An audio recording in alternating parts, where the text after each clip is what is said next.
Good morning. It is so good to be here. So I'm excited because I get to talk to you a bit about resilience, and I'm guessing all of you have gotten to practice a little resilience the last couple of years, yes?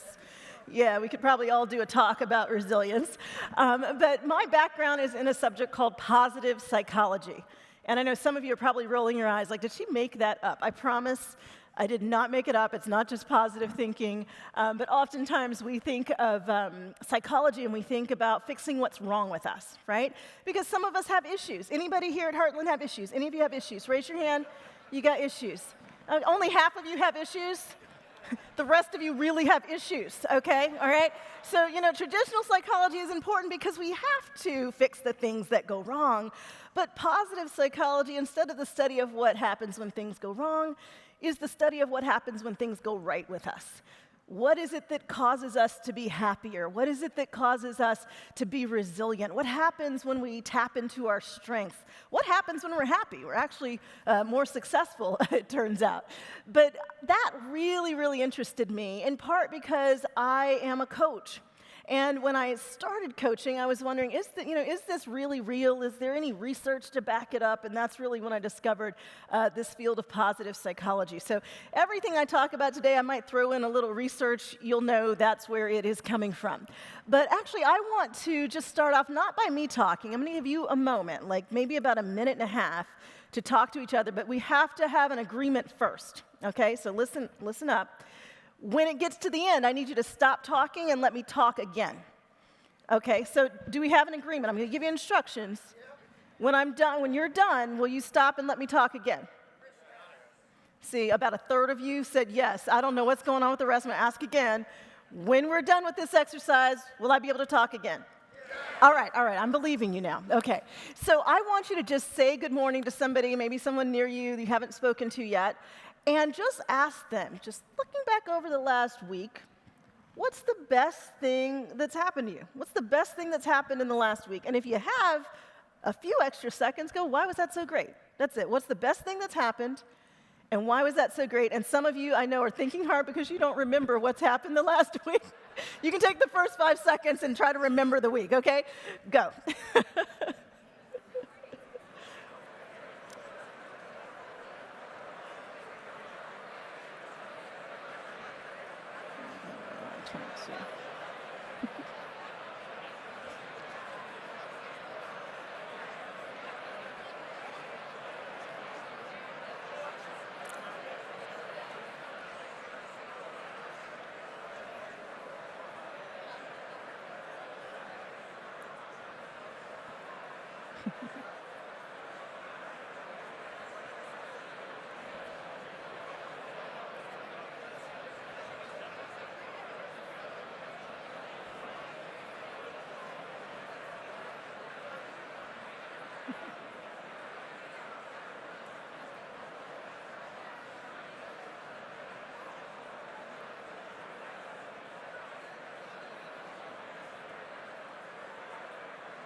All right, you got about 20 more seconds, about 20 more seconds.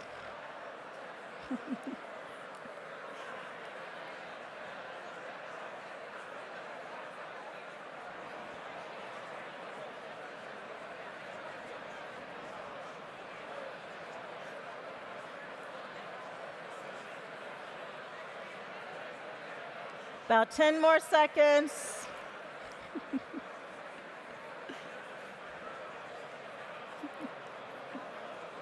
5, 4, 3, 2.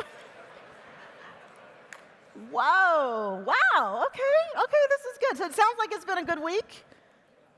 Yeah, somebody I heard, yeah, it's been a good week. So I asked that question for just a few reasons. Number one, when we ask what's the best thing, it kind of forces us to find something we can be grateful for, right? I don't know about you. How many of you have kids? Anybody got kids? You ever ask them, like, what happened at school today? What happened? Nothing. Nothing happens at school. I don't know why you're even sending your kids to school. Nothing happens, right? Start asking your kids, what's the best thing that happened, or what was your favorite part of the day, because it automatically forces you to think about something that is positive. And here's the thing. If you think about things that are positive, it literally changes what's going on in your brain, right? And so it's very easy for us to say, how are you doing? Typically, the answer is fine, okay, right? You might have coworkers that don't even answer. They just grunt back. Right? So when we ask that, it really helps us to stop and to reflect. And reflecting on the good, it turns out, is a form of gratitude, and gratitude literally produces more positive emotion. And I'm going to talk in a moment about why that's so important. But that simple question, my husband and I ask ourselves that question sometimes right before we go to bed, and just thinking back on it, we ask it at the dinner table sometimes. But when we are looking to transform our own experiences, especially when things aren't going exactly the way we planned, right? And I know you all have experienced a lot of change. You've experienced change in the organization. We've all experienced the change of things going on during the last couple of years. You may be dealing with things personally that are going on, and people around you may not have any idea what's going on. And yet you're needing to find that inner resilience to keep going, to win in the face of challenges, sometimes that can even feel insurmountable. When we have uncertainty and we're wondering, what do I do next? Or this time next year, are things going to be the way I was hoping they would be? We need that sense of resilience. And in fact, we need to find the good even more when we're dealing with things that are not so good. So coaching works because it moves us from where we are to where we really want to be. It's not about looking back at the past. Counseling can do that, but coaching is, where am I? Where am I going? And how do I navigate all the obstacles and all of those challenges along the way? And having a little bit of knowledge of what some of that positive psychology can do can be really helpful. So what we're going to talk about is not just the coaching. I'm going to coach you a little bit. You can think of our time together almost like a little miniature group coaching session, right? But even if you have a coach, you don't have a coach with you all the time. And so we have to learn how to pause, ask ourselves the kinds of powerful questions that move us forward. Even when you're having a meeting, sometimes we can be so focused on knowing the answers, right? When we were kids, we got praised for that, right? The teacher asked the question, and I mean, some of you were like, me, right? But we got praised for having the right answers. As you've moved along in your career, people look to you more and more for the right answers. But sometimes we forget that we get the right answers when we ask the right questions.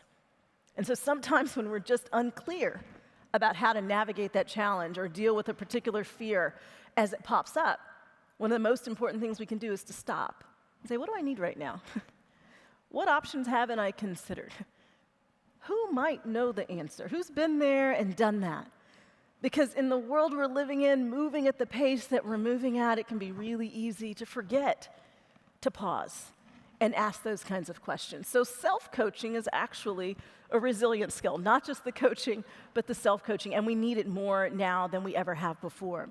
So as I'm talking today, I'm going to go through 7 very just simple concepts. I want you to use them. You might say, hey, there's only one in there I'm going to use. Great, run with it, right? Some of you might say, hey, all 7 of these work for me. Now, for myself, when I first kind of came into this topic of resilience, I had gone back to grad school. I started out in public relations. I lived in Dallas. I started my own PR firm. That was 25 years ago last month. I cannot believe I've been in business for myself that long. I sold my PR business in 2001 because I just knew I had this mission, and I had kind of had an epiphany about it one day, that I was supposed to be inspiring people to live more fulfilling lives, that I would do it through writing and through speaking. It wasn't like this audible voice. It was just one day I was in a bookstore and it just was like, that's it. And just within a few weeks, I started writing. And I had gotten my master's in journalism, but I didn't become a journalist because the idea of writing under deadline just did not appeal to me. I'm a recovering procrastinator. Do I have any fellow recovering procrastinators? Yeah. So the idea that I would do that every day just felt like pure stress. So I went into PR, but I knew how to write. And so when I discovered that purpose, and our purpose really answers a simple question, how are people's lives better when they cross paths with you? With the work that you do, how is Heartland better because you're here? How are the people you serve better because you're here? And it's usually something that's fairly simple. So when I asked that question and it came to me, inspiring others to live more fulfilling lives, I just ran with it. For many of you, maybe you've not asked that specific question. Some of you may know. You could tell me immediately what your purpose is. When I asked that question, I think back quite a few years ago. I was speaking in Saskatoon. I don't know if anyone here has ever heard of Saskatoon. Okay, a few of you. Yeah, when I heard it, when they called and asked, usually I get asked to speak somewhere. They go, come to Oklahoma City. I go, I've been to Oklahoma City. I know where that is. They said Saskatoon. It sounded like maybe where Bugs Bunny was born. I had to look it up on a map. It's about 800 miles north of Minneapolis. I didn't even know you could go that far north. It was in Saskatchewan, Canada, and I went, and I spoke 3 times that day. And I know you all sometimes are doing, you're presenting, but can you imagine 3 times? I don't care how good you are. The 3rd time after lunch, you know what started to happen, right? And even if it's just 3 or 4 people in a crowd of 1,500, you see the yawners. So I'm up there, but the whole time I was talking from the very first presentation, there was a woman in my audience, and she was just like full of energy. Like everything I said was good. No pressure on y'all, but she was giving me life. Okay, so I'd look at her and she's just smiling. Like whatever I say, she's smiling, she's nodding her head. And so 3rd time I talk, it's after lunch. I see a couple of yawners. I'm like, where's my girl? Where is she? Sure enough, 10 rows back to my right, she is still nodding. She's nudging her girlfriend, like, write that down, take notes. This is really good stuff. Now, I don't know if that's what she said. It's what I told myself.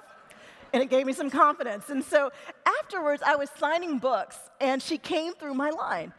And I said, I remember you. Is your mission in life just bringing joy to people? And she said, I've been trying to figure out what it is. Can it be that simple? And I said, yes, you are a joy bringer. About a week later, she sent me an email. She's like, I'm the woman in your audience. You told me I'm a joy bringer. She said, I went back to work, and I told everybody, Valorie Burton said, my purpose is bringing joy to people. And she said, everybody was like, yeah, we know that, right? Because the people around you already experience how you impact them, even if you take it for granted. There are things you just naturally do, things you're passionate about, things you're skilled at, and you don't notice that it's not as easy for everybody else. So do we have any joy bringers at Heartland? Any joy bringers? We got about 20. 21 joy bringers. The rest of y'all just bring everybody back down to earth. I guess that's what you do. Okay, we can't have everybody running around going, what's the best thing that happened to you today? I understand, okay. We all have a different mission. My point is, get clear about what your mission is. How are people's lives better when they cross paths with you? When you get clear about that, it answers a lot of questions. It becomes like a compass. Even when you're in that meeting, if you're the person that builds bridges, when you see people can't see to find a way forward, you're the person that helps them find that way forward. If you're the person that makes, complex things simple for folks, you understand what your role is. And it's not just at work. It's what you do at home. It's what you do in your community and in your family. The mission really encompasses all of those. When you understand your purpose, it becomes a lot easier to persevere when things get hard. It becomes a lot easier to keep pushing through. If you don't know your why and things get hard, you can just throw your hands up because you don't even know why you're doing what you're doing. But when you get clear about that purpose and things get hard, you can go back to it. What am I supposed to be contributing right now? How am I supposed to be serving right now? And it doesn't mean suddenly it's easy, but it does make it easier. It does give you a sense of mission of why you're continuing day after day to do the things that you're doing. So when I first began speaking on resilience, I had just finished grad school in applied positive psychology. See, I told you I didn't make it up. I was at the University of Pennsylvania. I had just finished, and Penn had just begun doing resilience training for the U.S. Army. So this is back in 2009, and obviously at that point we're in 2 wars. And the Army decided, hey, we need to help build the mental toughness and look at fitness as not just physical, but mental as well. And so I had a wonderful opportunity to serve as a part of the Master Resilience training team. And it happened to just be at a point in my life where I needed resilience more than I ever had before. And one of the things that I understand about resilience, and when we get it, we understand we can apply it in every way, is that the same resilience you need to do the work that you're doing, to serve customers, to be able to stay in the game when you're selling, to be able to deal with that employee that may just not be the easiest to deal with. That same resilience applies in your personal life. when you go home and you're dealing with challenges. And that's where I found myself. It was spring '09, and I remember the exact moment where everything just felt extremely intense. I was standing in my kitchen. I was at home alone, and I realized that what I had been really dealing with and knowing that this major change was about to happen in my life, it just suddenly felt very real. Have you ever had something difficult happen and it feels surreal until that moment where the reality just sets in? And this was that moment for me. And I started to cry. I was in the process of a divorce. And I'm thinking most of us don't get married expecting to go through divorce. There might be a few celebrities that plan it that way, but generally speaking, most of us don't expect that. And I just started crying. It felt very out of control. And as I cried, I just finally just leaned over the counter, and the tears were flowing, and I see this puddle building up. And suddenly, it wasn't just crying, it kind of turned to wailing. And I had heard of wailing, but it sounded like a bit of an exaggeration until I found myself doing it, and I just couldn't control myself. And I'm having all of these just very intense thoughts, because at that point in my life, I was 36, was going through a divorce. I had always imagined myself like Claire Huxtable with like 5 kids, and I had none. And I thought, okay, I don't know if that's ever going to happen for me. And I started saying things like, my life is over, I don't know what I'm gonna do. And then the wailing was so loud, I was thinking I might just be going crazy. You know, when I was a kid, they talk about a nervous breakdown. I didn't know what that was, but I thought maybe this is what that is. And I thought, I need to call somebody. Okay, because if you cry hard enough by yourself, you're thinking, I can't waste this cry on me. Somebody needs to witness this, okay? And I thought, who can witness this? Because they're not going to get it later when I try to explain it. So I thought, I'm going to call my mother. Now, that was an impulsive thought, because the truth is, when you're feeling really sorry for yourself, do not call a resilient woman. Do you understand what I mean? So I pick up the phone. My mother knew what I was going through, but she had never heard me quite like this. And when she answers the phone, you know, when you have to start talking about something difficult, it gets worse. So I couldn't even get the words out, and I'm sputtering nonsense. I think my life is over. I don't know what I'm going to do. And when she realized what I was talking about, her initial response was simply, what? And I thought, that was not the tone that I was looking for here. And my mother, being a very faith-filled woman, starts quoting scriptures to me, and I knew at that point I was in trouble. She was not hearing me, and she said, listen. She said, you sound like you look pretty ugly right now. Called the wrong person. She said, go in the bathroom, wash your face. It's a nice day outside. She said, I want you to take a walk and breathe and call me when you get back. And I did exactly what she said. I washed my face. I took a walk for about 10 minutes. I called her when I got back, and we had a nice long conversation. It's not that I never cried again, but in that conversation, I made a decision. And the decision was, I will walk through this fire, but it will not consume me. I will be better and not bitter. It became like a mantra.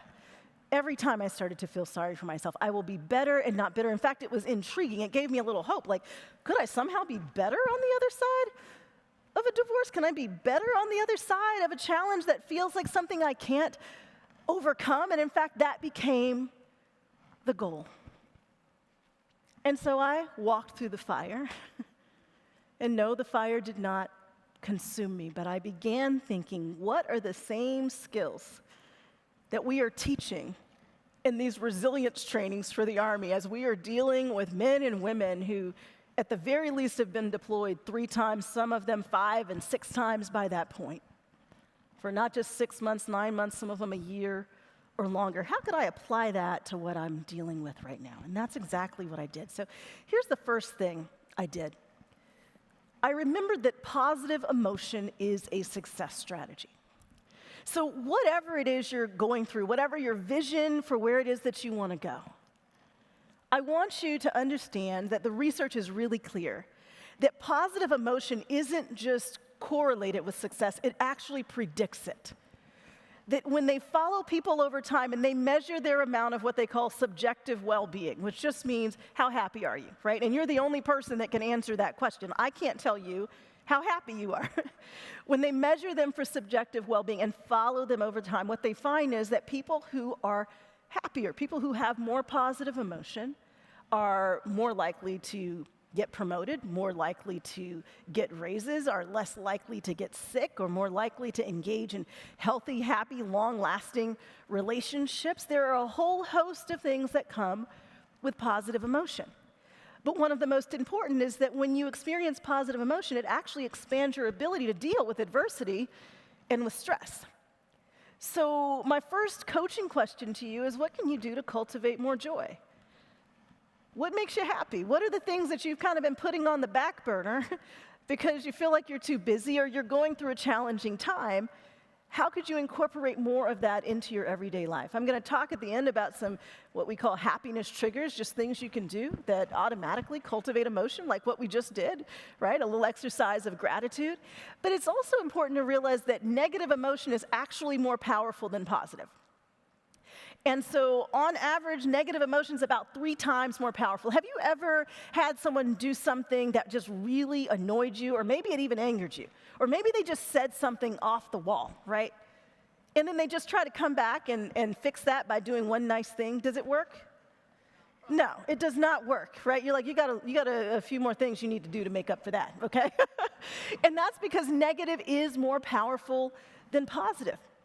And so if you think about this last couple of years, not just going through the unexpected, we all got sideswiped into a ditch with a pandemic. I don't know about you, but I remember when they first started talking about a, quote, pandemic, I had to Google it. I was like, what is a pandemic? Like, I didn't even know what the word meant because I've never been through a pandemic.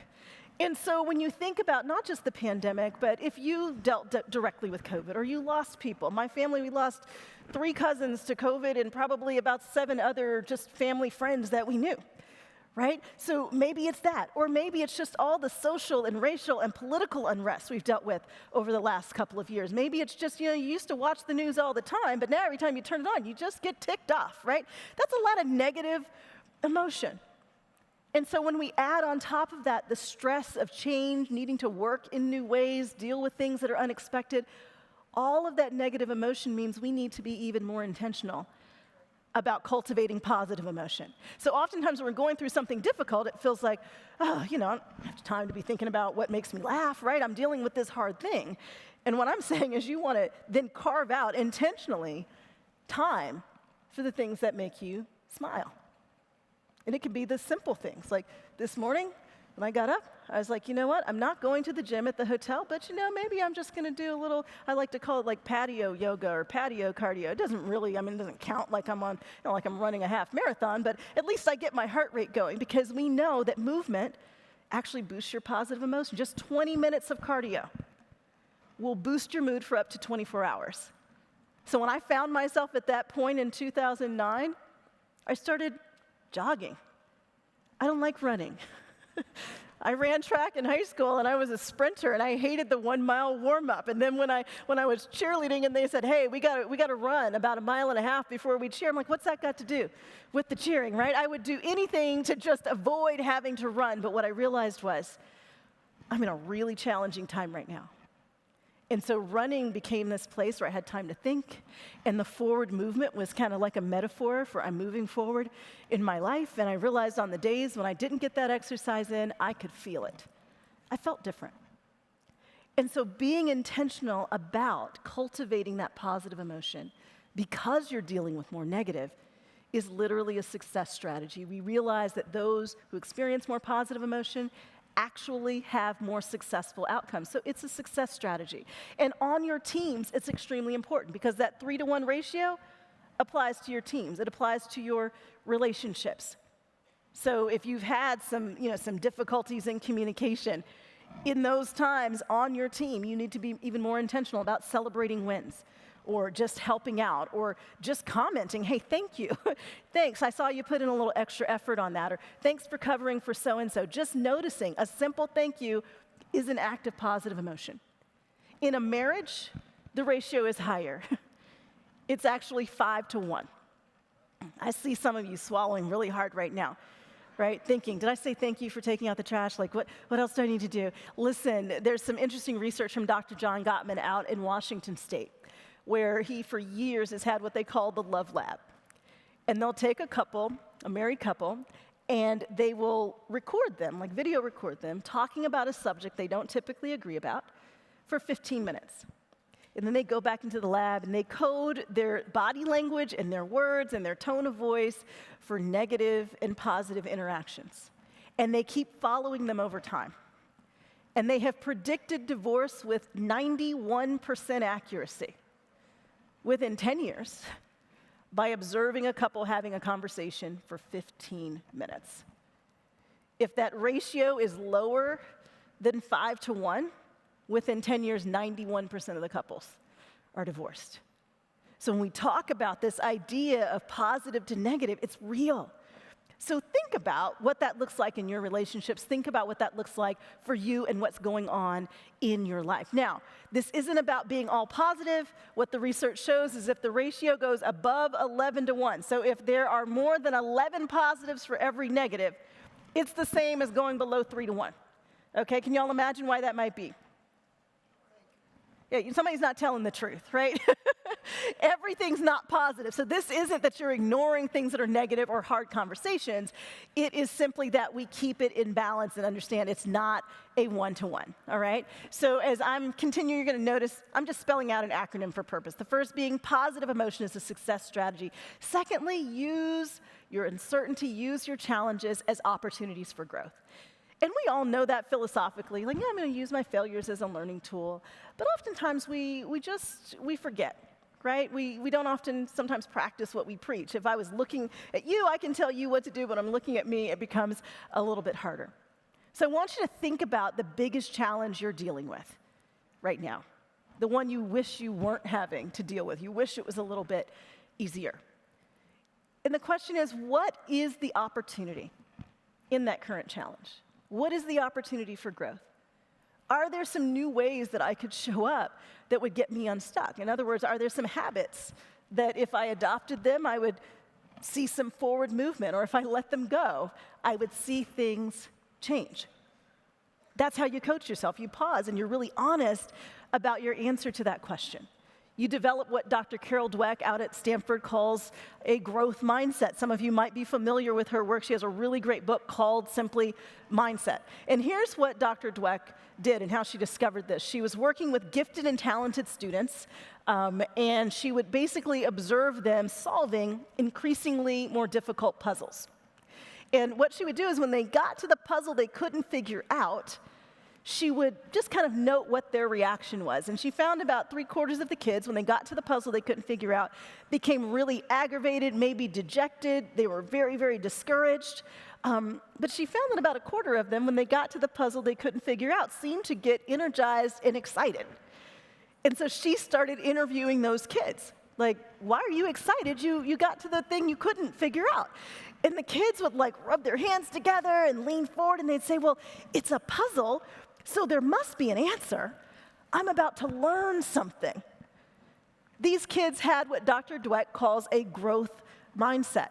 They really believe that where they are right now is just a starting point. So when they got to something they couldn't figure out, they didn't think, oh, I'm not good enough, or I'm not smart enough to figure this out, or I don't have the talent, or I don't have the skill. They thought, there's an answer. There's something else for me to learn. The interesting thing about this is because it was gifted and talented students, many of these kids had always been praised for being smart. They were always praised for how much talent they had. And so when they got to the puzzle they couldn't figure out, most of them thought it was a condemnation on who they are. I must not be as smart as everybody thinks. This proves it. When we get to the question I can't answer, it must mean that is my limit. And so I'm wondering for you, where have you been praised for being super talented or really smart? Where is it that you feel afraid to step out of the comfort zone because you're thinking, people are going to figure out I'm not that great? And what would happen if you changed that mindset? If you adopted a growth mindset and said, yeah, no, I've never worked in this category before. I've never done this before. I'm about to learn something. And I have permission to be imperfect while I'm learning it. But this is going to expand me. This is going to grow me. I had a fixed mindset. Most of us in some area, maybe it's not in your work, it might be in your relationships or your finances or with your health, right? You can have a growth mindset in one area and a fixed mindset in another.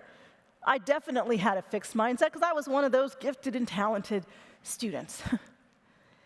And I hit right up against my fixed mindset my first year of college. So if y'all can picture me instead of a dress and heels, if you can picture me in combat boots and a rifle, is it really that funny? Do I not look tough to you? You know, I was born on an Air Force base. My father retired after 24 years in the Air Force. My mother retired from the Army Air Force Exchange Service. Like, that's all I had known. And then when I was 10, we moved to Colorado. And the biggest tourist attraction in the state is the U.S. Air Force Academy. So 9th grade, I wrote my term paper on the Air Force Academy and said, that's where I'm going. Now, when I got to my senior year, I was like, I don't know if that's what I want to do, but I applied. And I didn't think I would get in, but late spring of my senior year, I remember walking to the mailbox, and sure enough, there's this big white catalog envelope that says presidential appointment on the outside. And I was like, what? And I opened it up, and that's what it says. You've gotten an appointment to the U.S. Air Force Academy. My father was stationed in South Korea that year. I called him on the phone. It was like, 4 or 5 o'clock in the morning. I said, Dad, I got to read you something. And I started reading it. I had never heard my dad cry. And he starts crying, and he yells down the barracks, my daughter got into the Air Force Academy! And I wanted to say, well, I don't want to go anymore. I just thought you might want to know that I got in. And my parents convinced me otherwise, and I went, and I got there, and it was such an honor.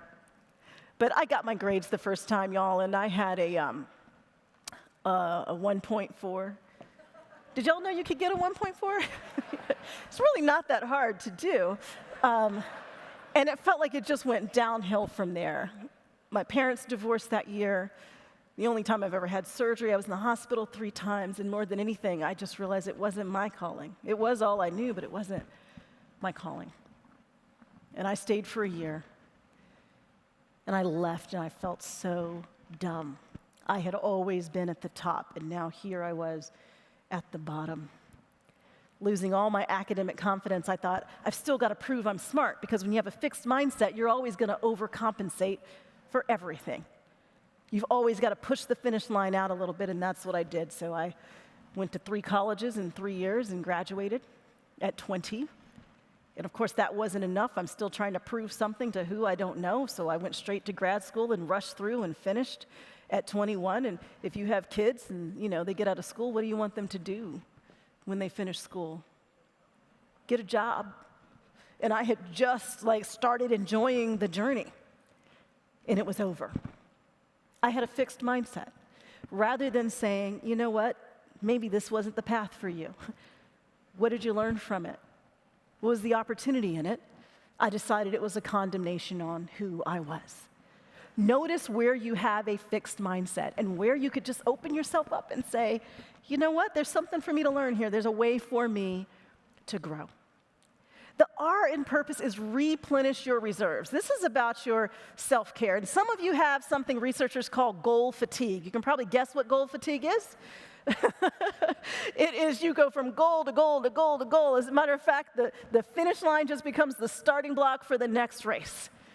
And what happens is we have a certain amount of what they call ego depletion. It's your energy, right, your mental energy to reach your goals. So if you start with this much energy, and you start moving towards the goal, you're depleting that energy. And so maybe you got to the goal and you're about halfway, right? Your tank is half full now. It was full, now it's half full. You still got enough energy. You go to the next goal, and you keep depleting that energy, and now you're you got about a quarter tank left. You haven't replenished anything. You keep going. Now you have nothing left, and you're trying to figure out why things you used to be passionate about, you have absolutely no desire for, nothing. You're just tired. It's goal fatigue. It's either you haven't stopped to replenish between goals and to celebrate, or you've got too many goals going at the same time, and so you just feel stretched too thin. The fact of the matter is, willpower is limited. And so when we're using willpower to get to our goals, we have to notice it, and then we have to just give ourselves a rest, a break. Ask ourselves, you know what? How can I celebrate this? Even as a team, how can we celebrate when we have wins? How can we just pause for a moment and notice what it took for us to get where we are? Pat each other on the back, maybe have some rewards, right? Celebrate. But also, how could you do a better job of just having what I call self-compassion from the work of Dr. Kristen Neff, that we are as kind to ourselves when we're going through hard times or we've pushed really hard to get to a goal. We're as kind to ourselves as we are to our best friend, right? We wouldn't beat our best friend up when they're tired. We'd say, you know what, you probably need a nap. Have you taken any vacation lately? When we do that for ourselves, we replenish our reserves. And some of you, it's not just goal fatigue. Some of you have something called decision fatigue. Anyone here think you might have decision fatigue? Right? You're constantly making decisions. Maybe you are the decision maker. People are coming, well, what are you going to do about this? How about that? And so your decision, like muscle, is about the same as that goal muscle. It can be depleted. Some of you, if you're not sure if you have decision fatigue, let me show you how it can show up. You get home, or maybe you were working from home already, your kids are home from school, and they're asking simple questions like, hey, what's for dinner tonight? And you respond, you will find out what's for dinner when you get to the table. Okay, that's a sign you might have a bit of decision fatigue. Okay, the really simple stuff starts to feel extraordinarily stressful. So just notice when you're starting to feel like, gosh, I am just worn out. So here are a couple coaching questions, very simple. What win could you celebrate? Just looking back so far this year, what win could you celebrate? And how could you boost your self-care? Whether it's exercise or Sunday afternoon nap, or maybe you're going to get up just a little bit earlier to just have a little quiet time and sit and not jump out of the bed running in the morning, but maybe just sit there and just have some nice thoughts. I don't know if anyone reads the paper anymore, but just do something that nourishes you. Ask yourself what that could be and when you could do it, and put it on the calendar and keep yourself reminded of it. The P in purpose on the way to resilience is put things into perspective. Put things into perspective. So at the core of resilience is really how you think. When I was working with the program that I mentioned for the Army, at the core of it was really a very simple formula. Notice when the stressor or the trigger shows up, that thing that causes you to suddenly have your stress level go up. Okay? Notice the trigger. And don't just notice your reaction to the trigger, but notice the thoughts that lead to the reaction. Because it's not what happens that matters most when it comes to your resilience. It is what you say to yourself about what happens. How are you processing what happens? What are you saying is going to be the outcome because whatever this stressor is has shown up? And what we know is that two people can have the same trigger and a completely different reaction. We've all seen it. You see it with road rage. Okay, just several years ago, there was an incident in Atlanta where I live on I-85 where somebody cut somebody off. The other person literally took out a gun and just started shooting. I'm trusting none of you have done that when you've gotten cut off. You're a little quiet on that one, okay? But you've been cut off. What are some other possible reactions to getting cut off? Anybody? What'd you say? Pray for them. I love that. Is that your first reaction? That is so impressive. We all need to work towards that. Okay, so pray. Anybody else? Nobody wants to say what they think the reaction is now. Flip them the bird. See, complete opposite, right? But that's the honest to God truth, right? What else might you do? Somebody cuts you off? Wave at them and smile. I've done that. Oh, follow them. Follow them and then go, that's a little creepy. But it might scare them enough that they quit it, right? I've done that before where someone's just tailing me and then we get to the red light and we're both in the same place and I just, hey, how's it going today, right? But there are so many different reactions, and here's the thing. Even if your first reaction isn't the best, if you catch yourself, you can choose again. And a lot of times we forget that. And this is one of the most important, very simple tactics that we can use. Don't beat yourself up about that first reaction, right? It's, typically it's fight or flight. That's just how we are built. But you get to choose how you react if you choose again. So some of you are going to get cut off this week, right? And you're going to think, oh, pray. Okay, I flipped the bird. Now I'm going to put my hands together and do something a little differently. But here's the thing, when we start noticing what we're saying to ourselves, we begin to understand it is our thoughts that create our reactions. It's not the trigger, it's not the stressor that creates your reaction. Your reaction is what you feel, what you say, and what you do. It is what you say to yourself that creates the reaction. So the person that says, you know what, nobody cuts me off, nobody crosses my boundaries, I'm gonna get them. Probably not the most helpful thought, right? And probably a thought that's gonna lead to aggressive behavior. But if we say, hey, I'm saying something to myself that's not helpful, what might be more helpful, right? And so you might say, you know, I don't know what's going on with them. Who knows what's going on with them? I'm not gonna let them ruin my day, right? And then you have a different reaction because you have said something different to yourselves. So even in your work, let's say you're selling, right? And you just don't feel like making that additional call. You know, you've had a series of rejections and, you know, it's not fun. What are you saying to yourself about that, right? Are you saying that, you know what, I don't know why I keep trying because this is just gonna keep happening?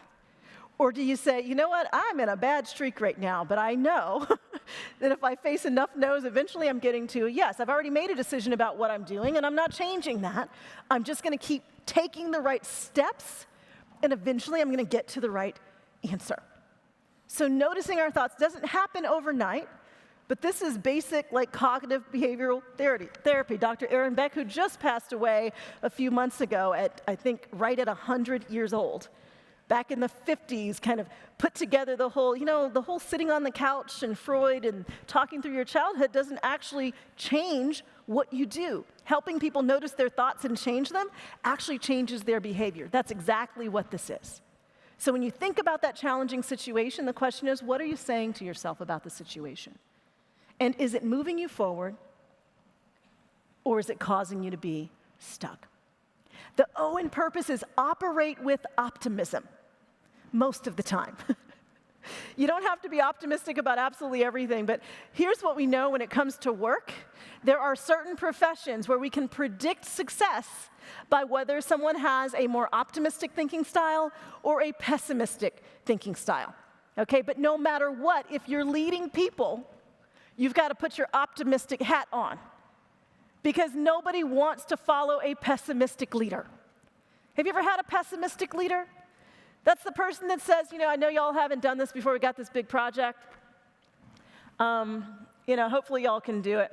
Let's give it a shot, right? Not exactly inspiring, right? What we need from our leaders is the person that can see the vision and help us believe that we can achieve it, right? So an optimistic thinking style, regardless of what kind of work you do, is essential when you're leading people.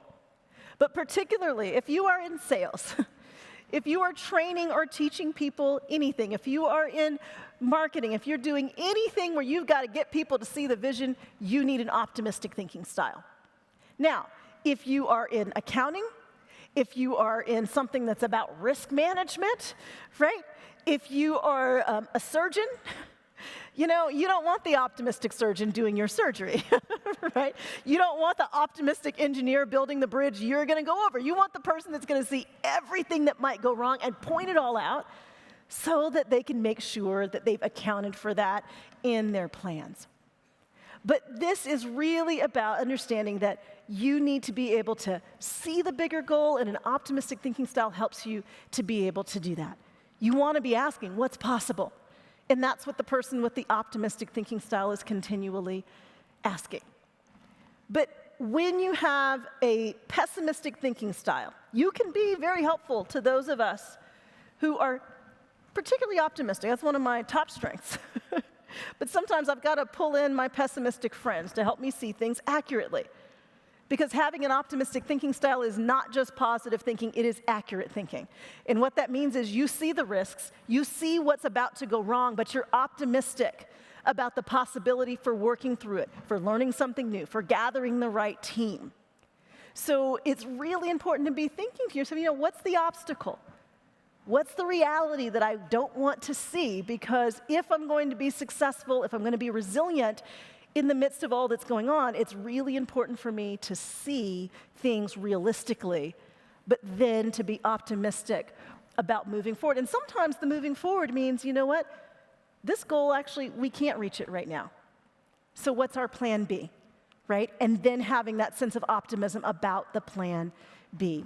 The S in purpose is serve as you work. I asked you, how are people better? Because you're here. Very simple question. If you don't answer anything else out of this talk, I want you to answer that, because you're here for a purpose. If you're still here, there's a reason that you're still here. I love the story right before I came out about, I was here at Heartland, I came back. There's a reason. When we feel led back to something, we have to be able to pay attention to that, because there's typically something for us to contribute, some reason we are where we are. So your job really is to learn what that purpose is, and to be asking all the time, not just what can I get out of my position, out of my company, out of whoever I'm serving, but what can I give?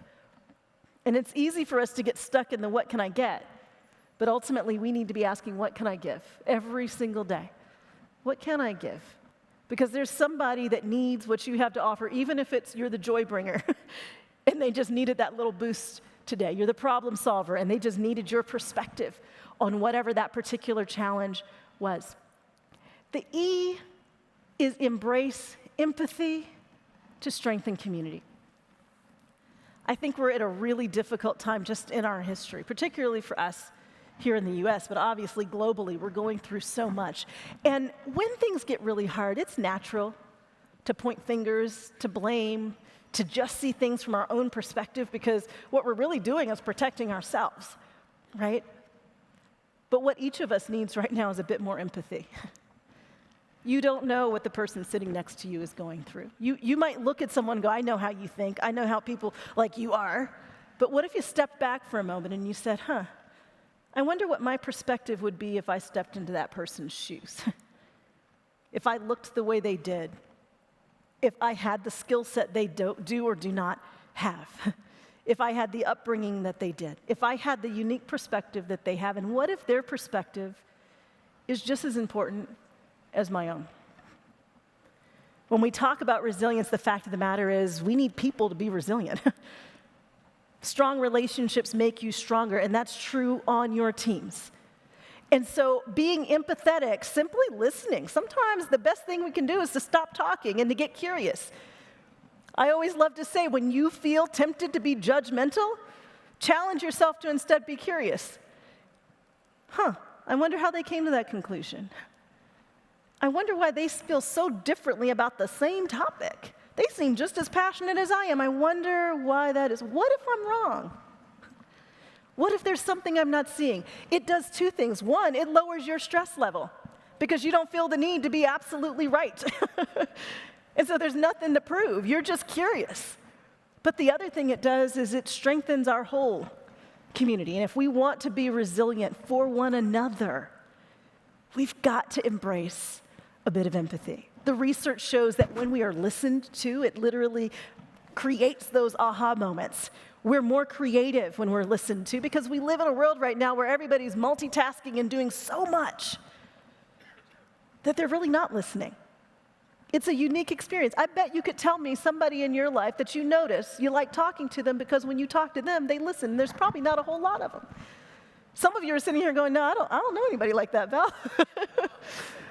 Because we're bombarded constantly between the electronics, our text messages. We can get so much information at once that sometimes we forget to just be there with the people that we're with in that moment.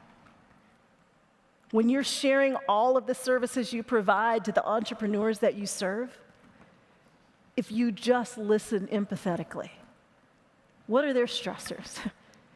How is what you offer going to help lessen their stress?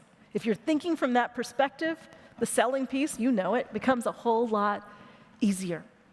So when we started, I told you, positive emotion is a success strategy. So I'm going to just share a few happiness triggers. I'm putting all of them up here, but I'm just going to share a couple because I'm not going to go through 13 happiness triggers, but you can figure some of them out for yourself. I mentioned movement already. I mentioned gratitude. But one of my favorites is anticipation, all right? So if positive emotion expands your ability to deal with adversity and with stress, I want you to be intentional about finding some of these happiness triggers. This is what I did when I went through that period of time in my life where I was going through the divorce, and I literally was like, I've got to practice what I have been learning and teaching other people. I had been doing it before, but this was the big challenge for me to do it with. And one of my favorites was anticipation. It's having something to look forward to. So you can do it every single day. Maybe it's something you're looking forward to in the afternoon. Maybe it's that you're going to, have a walk after dinner with somebody you care about. Maybe it's the dinner you're going to have. Maybe it's your favorite show.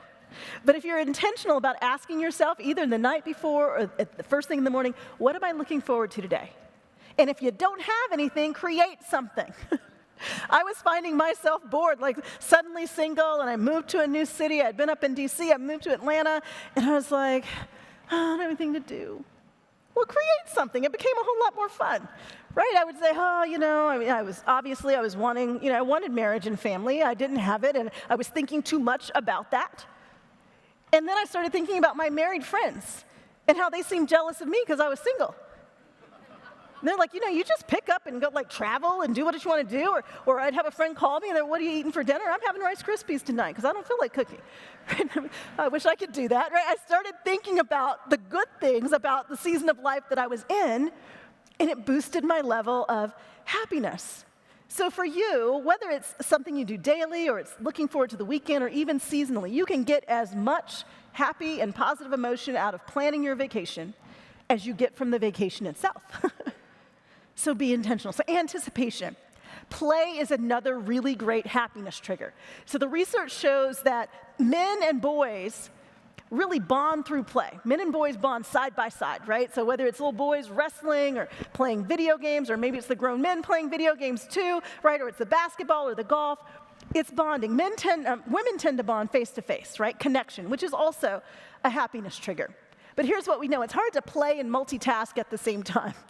So play helps us to just relax, to forget about all the other stuff we have to do, and it really is a powerful happiness trigger. In fact, play can be a form of rest. You've got to engage that part of your brain in your work really hard a lot of times. You're really working that side of your brain. If you find something that fully engages you in play just because you enjoy it, that engages the other side of your brain, gives that work side a bit of rest. So be intentional. I'm not just talking about binge watching your favorite Netflix show. You can do that sometimes, but that's not the kind of play I'm talking about. I'm like, what's the stuff you've been thinking about doing, or the things you enjoy but you haven't been taking time for? Like for me, it's tennis. I am horrible, y'all. I'm horrible at tennis. I took lessons in 1997. I haven't taken any lessons since because I only play with bad tennis players. Okay, you don't want to play with me if you're good. And I decided there are a lot of things I want to be good at. I need something I don't need to be good at. It's not about performance. It's great, like cardio, but and the outfits are cute. I do think you can choose your sport by the outfit, okay? So I play tennis, and if I get it over the net like 3 or 4 times in a row, I'm like, I am on a roll, okay? But I do it just for the joy. It could be painting, and maybe you're terrible. Give yourself permission. Get a canvas, get you some paintbrushes. Somebody calls you on Saturday, and they're like, what are you doing? Oh, I'm just doing my art. I'm painting. It's stick figures. That's fine, right? Do something you love. Give yourself permission to do it just for the joy of it. It actually helps you to perform better in the other areas of your life. So play is another one. And I'm going to share one more. It's the easiest happiness trigger. It's smiling. Okay, so we think we smile because we're happy, and that is true. But here's the thing. The research shows that even if you're not that happy, if you smile, the muscles that contract when you smile, like you have a full-on smile, some of y'all are really smiling at me right now. Go ahead, okay? Show me your teeth, all right? So those muscles, okay, your cheeks are puffed up, your eyes are crinkling. Okay, now keep smiling like that. Some of you, I don't see your teeth. I need teeth, guys, need teeth. Okay, now try to think about somebody that gets on your nerves while you're smiling, right? It's really hard to be irritated and smile at the same time. Now, here's the reason. When those muscles contract, there's a French physician, Dr. Duchesne, discovered that it triggers the release of serotonin and endorphins to the brain. So you literally are triggering the release of drugs into your brain just by smiling. Now, the thing is, if you don't feel like smiling, the research shows you can just put a pencil between your teeth. Okay, you can literally, or if you don't have a pencil, just make a hard E sound. Can y'all do that with me? E. Okay, so you might be talking to somebody tonight, Somebody close to you, they say something crazy, you just go, ee, did you hear me? Ee, okay? Some of you are going to do that in meetings. I need some serotonin, I need some endorphins, right? So be intentional about your happiness triggers. Be intentional about cultivating positive emotion. Because when you're in the midst of challenges and change, and it's hard, and some days you're like, oh, I like the way it used to be, just pause. Coach yourself. What is it I could do right now that's going to move me forward? What am I saying to myself? What are the happiness triggers that I can hold on to? I found in my own life that this is what worked. I will never forget, I was just a few months from my 40th birthday. I had gotten up that morning. I'm making up the bed. And I just started like praying in the middle of making up the bed, like, I'm going to be 40 soon. And I know I've said this several times, but I really would like this problem to be fixed. The problem being, I'm divorced. I don't have any kids. I still am wanting that in my life. That's my vision. And I just distinctly had this sense, there's nothing to fix. Be happy now. Be happy right where you are. Like, it's a choice. And oftentimes what we do is we hold our happiness hostage to our circumstances. When this happens, then I'll be happy. When I get married, I'll be happy. When I get to have kids, I will be happy. When I get the promotion, I'll be happy. When I hit that number, then I will be happy. But there is something called a hedonic treadmill, and generally what happens is we get to whatever that thing is, and we're happy for a minute, and then we adjust. It's called a hedonic treadmill. We adjust to continually improving circumstances. And so I said, you know what? What if I could just be happy right where I am? Like, I'm not saying that's easy, but I mean, what's the alternative? I'm going to walk around miserable? What if I never get married? And I started imagining, well, what if I get to 50 and it doesn't happen? Well, I sure don't want to spend my whole life saying it's a mistake, something happened, it's wrong, I got to, just be miserable. I am going to enjoy where I am right now. I'm going to be happy right now. And while I was in the midst of just deciding to be happy right now, one day I log onto Facebook. I was on Facebook, and a friend from high school had seen one of my books at the Atlanta airport, and he tagged it, and the book was Successful Women Think Differently, and it just said, like, should I get this book? And I had like 100, 200 Facebook friends from high school, and they were posting, I'm sure, Jeff, if you try hard enough, you could be a successful woman too. Yeah, get the book. And so he got the book, and so we messaged each other. Now, this wasn't a friend like we hung out. It was just somebody that I knew. And we figured out we were both in the Atlanta area. And so he's like, oh, maybe we should have lunch sometime. Okay. Go to lunch. And I got to lunch, and he was already there, and he was standing outside on the phone, and I can't explain it, but I just had all these, like, butterflies. And I was like, Valorie, calm your little self down. This is not a date, okay? It's just somebody from high school 20-something years ago, and that's what I did. You'll know where this story is going. He had explained before we got to lunch, listen, I have to pick my daughters up from school at 2:30, so I have to leave by this point. And I said, okay. And we have lunch, and he keeps talking about his girls. And I had actually written down names if I ever got to have kids. If I had girls, there were 2 names. One was Sophia Grace, which is actually 2 names, and the other was Olivia. And when you don't have kids and people talk about their kids, you forget that you should ask more questions about the kids. And I was kind of there, and I said, oh, your girls, what are their names? And he said, well, the oldest one, I named her. Her name is Sophia Grace. I was like, that's a nice name. What's the other one's name? Her name is Addison Olivia. Olivia. Now, if this happens to you, don't tell the guy that you named your kids what he's already named. Just don't do that. I didn't do that. I was like, nice. There were so many little signs like that. Jeff and I went to middle school and high school together in Centennial, Colorado in the 80s. Didn't hang out. Our yearbook pictures were always right next to each other because my maiden name is Burton and his name is Burford. So there we are together. We had close mutual friends. Then ultimately, we were meant to be together, but I don't believe we would have been had I not just decided, in the middle of the most challenging thing I'd been through, I'm going to be happy while I wait, not just happy when I get to where I want to be. So wherever you are, that is my charge to you today.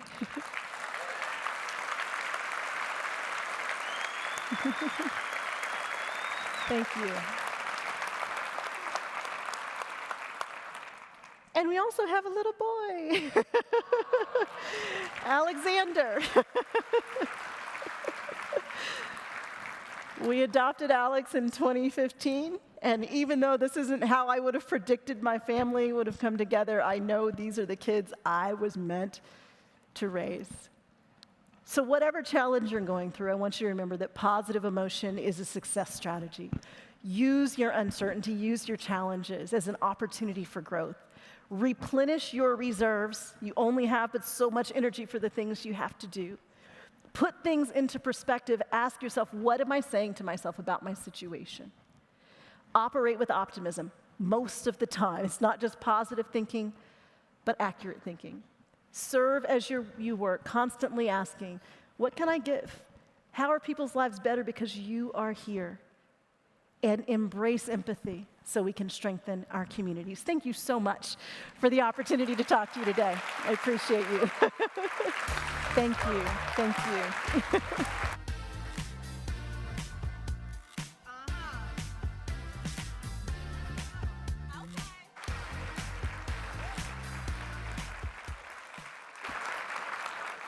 Okay, so I got a couple of different, I got like 30 questions. Valorie was kind enough to hang out for just a few minutes and answer a couple of questions, and I thought maybe it would help bring a couple points home. So if you're cool with that. I am cool with that. That was awesome. Thank you so much. Just yesterday, somebody grabbed me in the hallway and said, you know, I'm at this place in my life. I realized last week, like, nothing bad's going on. And everything's, like, good for the first time in a really long time. Yeah. And I feel guilty. And I feel like she didn't say I'm waiting for the other shoe to drop or whatever, but like that kind of a feeling, right? Because she's had a life where there's just always something there to deal with. And right now there's not. And she almost kind of feels, my words, not hers, like not like herself. Yeah. Do you have some advice for that? I do. You didn't like take that from a book that I wrote? No. I have a whole chapter about feeling Maybe guilty when you're happy. No, seriously, it's a thing. What I would say is that, and this is how I titled one of the chapters in Let Go of the Guilt, happiness is a risk and guilt is safe. So sometimes what happens is when things start to all go right, either we find some sort of negative emotion to throw in there, and that's usually out of our own fear, because we think something else is going to happen, something bad is about to happen. Because we're used to that. We're used to that. So in order to feel more comfortable, we want to take our happiness down a notch so the fall won't be so hard when it occurs. Yeah.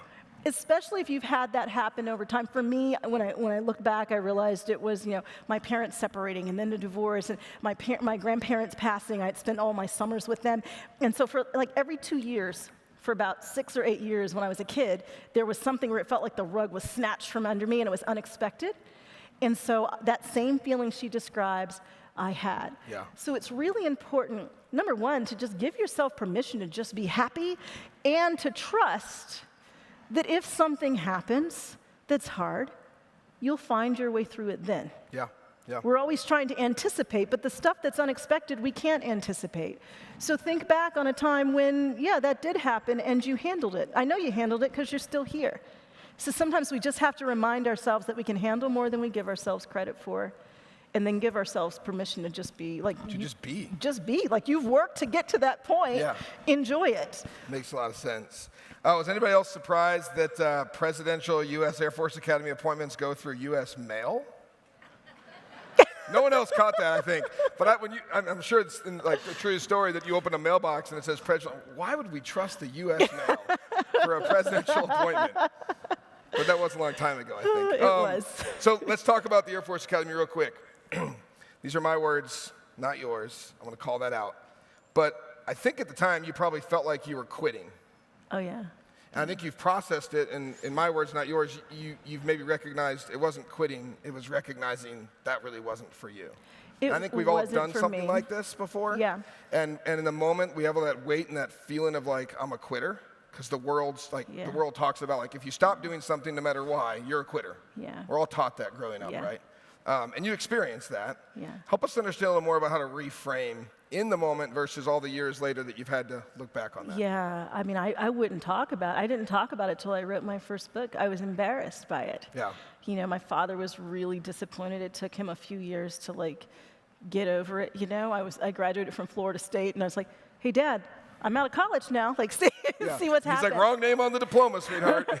But I know he's super proud of me. But I think it's really important to note that I did quit. I was like, this is not, I believe that there's a difference between something being hard and being a burden. And when it's hard, I think you have the grace to deal with it because there are hard things we have to go through. And when it's a burden, sometimes that's a sign that something needs to shift or change. Yeah. Quitting isn't always bad. Sometimes we've made choices that aren't good. And in order to reset and start over, we have to quit something. So my reframing was, sometimes you have to understand the difference between quitting for a legitimate good reason because there's meaning behind it and maybe you didn't make the right choice in the first place, and just giving up when you are meant to stick with it. Yeah.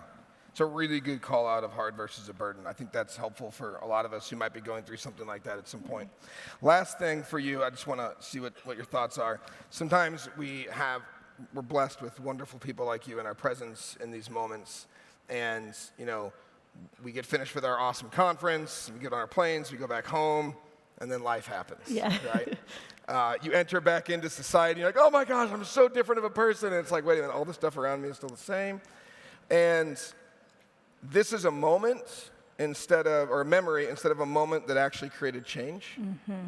And as an author and a speaker, I think, you know, one of the things that I've learned from a lot of authors and speakers I've had the privilege of talking to is they want to find a way to not just have it be a moment. Yeah. Right? They want it to be a moment that creates change. Yeah. What advice do you have for us on how we leave Oklahoma City tomorrow and take some of these things you've given us and actually put them to use versus took notes, threw it on the shelf, and back to my life? Yeah.